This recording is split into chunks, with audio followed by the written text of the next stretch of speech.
भावांना बहिणींना जेव्हा या सगळ्यांनी हो का तुमचं दाजी बी आल्यात बर का आता लय मसाले उशीर भात आलं दाजी तुमचं लय उशीर झाला याला मसाले भात केलाय हो का तुमच्या पूनमताईने गप्पा गप वाढायचा हा जरा तुमच्या पूनमताईची काय झालं तब्येत बरोबर नाही तब्येत बरोबर नव्हती गोळ्या औषध आणले आपण श्रीमधून येता येतच सर्दी ताप अपूर्वाची पण नाही बरोबर हा अपूर्वानी गोळ्या खाल्ल्या मी बी खाल्ले बरं वाटतंय आता जरा काय जेवण कराय बसली म्हणूनच काय तुमच्या दाजीला तिथून निघाला जा येऊन जरा उशीर झाला आता तर त्याच्यात बिघोन मध्ये आलो एक जोडदार भेटलं ते आपल्याला जोडदार इकडेच भेटाय आलं होतं घरी 2-4 दिवसापूर्वी आता काय त्याचं म्हणणं आपल्याला मोडता येणार दाजी चला घरी म्हणले आमच्या चहा पाणी घ्यायला आता तर त्यांच्या घरी गेलो तिथून शेटपडगडे म्हणून गाव आहे ती बी लय उशीर आलता त्यांना पण जेवण फिवण काहीच केलं नाही नुसता चहाच केलता बोलवून घ्यावं लागल विश्वनाथ कुसाळकर दादा आहेत त्यांनी खूप लय भारी त्यांचा स्वभाव आहे भावांना बहिणीनं आज ते तुमच्या दाजीला घरी घेऊन गेले तर त्यांचं काय म्हणणं मोडता आहे ना ते म्हणले चला आपल्याला आज रविदादांना भेटायचंय तर मग सगळ्या भावांनी बहिणीने हा तुमचं दाजी परत मग रविदादाला भेटायला गेलं घरी डायरेक्ट मग त्यांचा फोन केला होता दाजी म्हणले या तुम्ही कधी आले नाहीत आमच्या घरी म्हणून मग या म्हणले तुम्ही आता इकडं चाललात घरी तर काय किती का अंतर आहे लय तर लय 10 किलोमीटर अंतर आहे म्हणून मग लयचा आग्रह केल्यामुळं मग दाजी रविदादाला गेलं मग रविदादाकडं त्यांनी बी चहा वगैरे नाश्ता केला मस्त बघे पोहे म्हणत होते जेवण करून जा पण आपल्याला काय टाइम नव्हता आपल्याला एकतर घरी पोचायचं होतं आमचं अंतर असल्यामुळं मग आपण काय ज्यादा वेळ तिथं थांबलो नाही रविदादा पशी जरा गडीभरच्या गप्पा छप्पा मारल्या 10-15 मिनिटं आणि हे मग आलो तिथून पण ते आपलं म्हणजे ते जोडदार विश्वनाथ कुसाळकर लयच भारी दादा इथं काय झालं आता इकडून आपण ज्या रोजच्या रूटनी येतो त्या रूटने जर आपल्याला अंतर लांब पडतंय म्हणून ते दादा पारा आपल्याला इकडं आज तेडगाव पर्यंत सोडवाय आले नाही म्हणतात म्हणलं तरी आपल्याला रोड माहित नव्हता दुसऱ्या साईडने कुरकुम मार्ग इकडून मधून मग त्या रोडने जवळजवळ पार लांबवर सोडाय आले इकडं आज पर्यंत आणि मग तिथून परत ते दादा माघारी गेले त्यांचं खूप मनापासून धन्यवाद की आज इतक्याला दाजीसाठी आज आले ते त्यांनी बी खोललंय भावांना बहिणीनं युट्यूबचं अकाउंट बी 1 नंबर आहे बघा त्यांची आयडी पण विश्वनाथ कुसाळकर सर्च करा युट्यूबला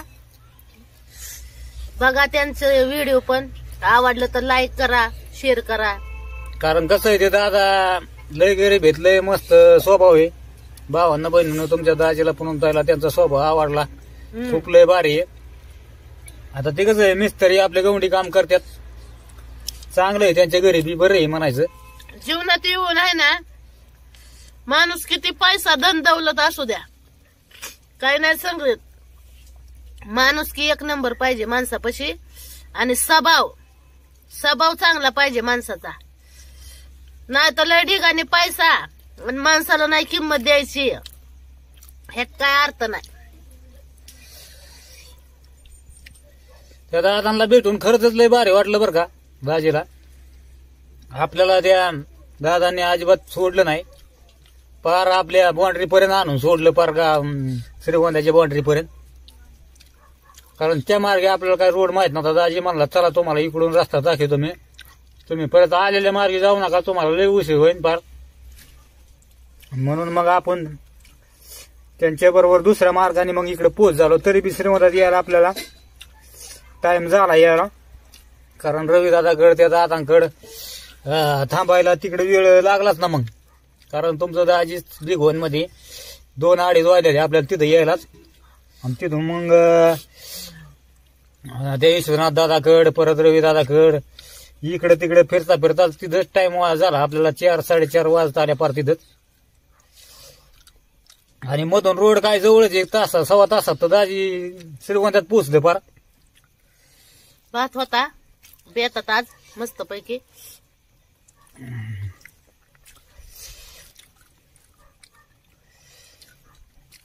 कुसाळकर दादा तुमचं मनापासून धन्यवाद बरं का. तुम्ही खरंच लय भारी आहेत म्हणून. कधी जर परत जर येणं झालं आमचं तर नक्की तुमच्या घरी येऊ परत. मग तुम्ही आला तेव्हा जेवण फिवण काय नाही झालं, परतच्या वेळेस नक्की या, जेवण फिवण करू. कारण काल आपले जाताना हाल झाले. श्रीगोंद्यापासून 30-40 किलोमीटर गेल्यानंतर आपली इनोवा झाली पंक्चर. टूपच फाटली डायरेक्ट. दाजीला दुसरी टूप टाकावं लागली.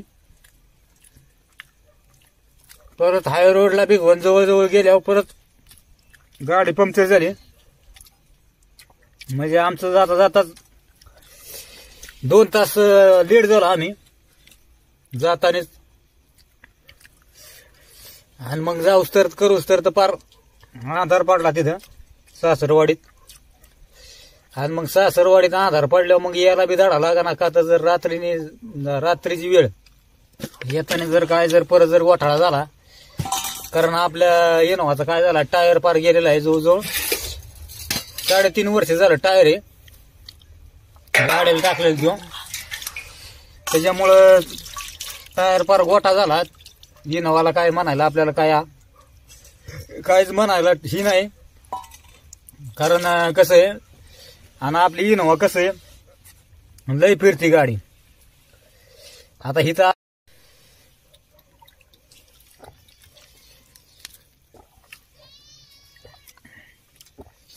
पण आता कसं आहे गावातल्या गावात इकडं तिकडं श्रीगोंद्याला जवळची जवळ अंतर आहे इथं. इथं काय गाडी जरी पुढं इनोवा आपली पंक्चर झाली तर काय वाटत नाही. आपल्या एरियात आपण पण इतक्या लांबचा रोड करायचा मला नंतर. आता तुमच्या दाजी म्हणून एकच नंबर भात लागला भावांना बहिणींना. खाल्ला आता आपण. शिवण्या पिलू घरातच बसल्या जेवाय.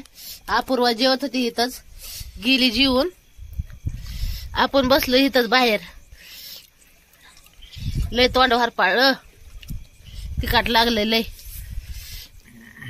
म्हणलं चला भावांचं बहिणींचं झालं का नाही जेवण. काय काय बेत बनवलं आज भावांनी बहिणींनी. या मग भात खायला मसाले भात. तुमचं दाजी सुखरूप पोचलं.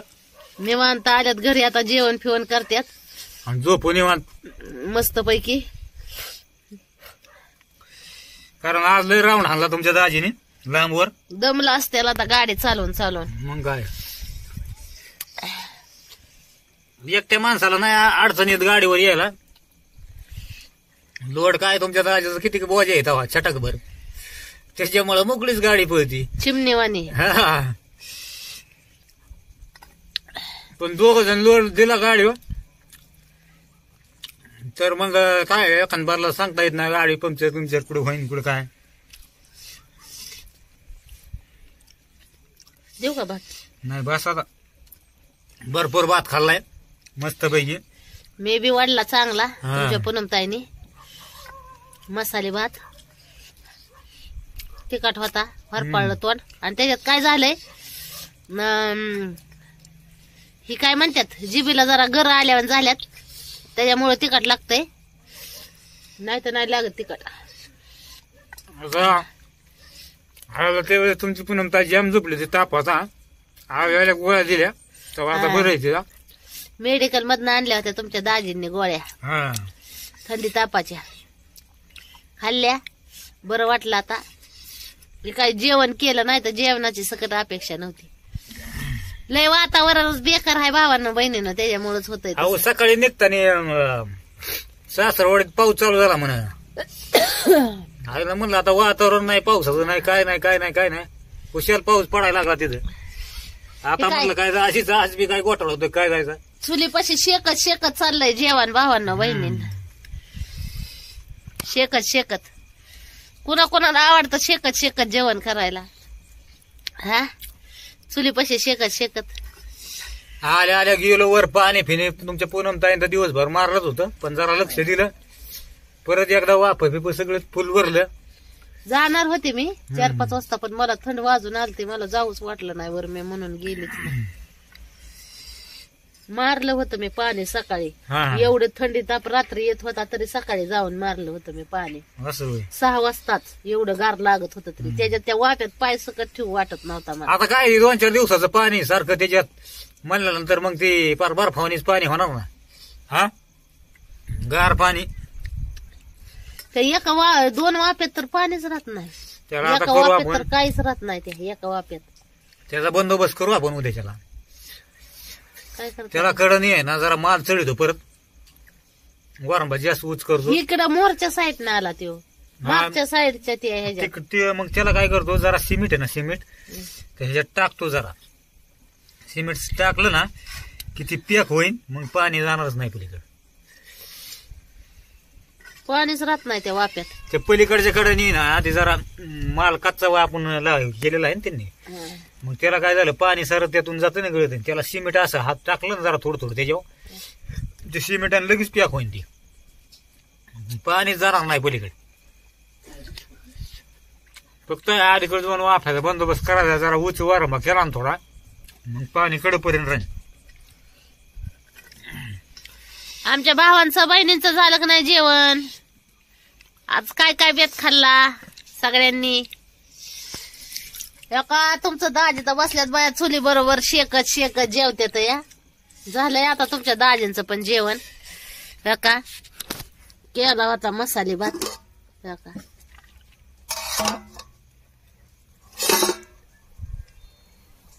मसाले भात,